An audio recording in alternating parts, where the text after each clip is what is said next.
Hey guys, this is a quick little video showing you what I kind of threw together with my Glock and the upper receiver of a G36C.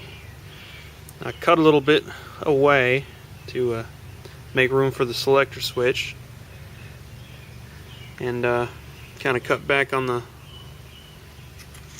whatever the hell this you'd call this right here, and this is what I got.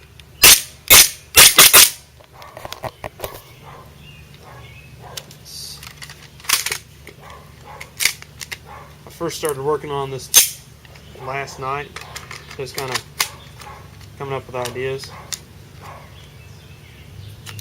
Still need to figure out a way to conveniently lock the slide back.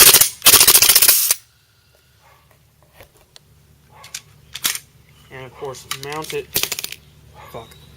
it solidly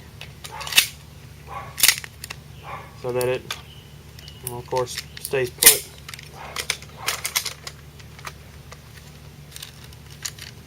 Doesn't seem to cause that much trouble with the slide running into the body itself. I mean,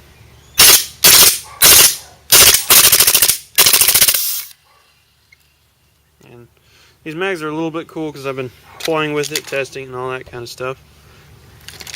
I mean, it just simply slides into place. Pretty fun. Anyway.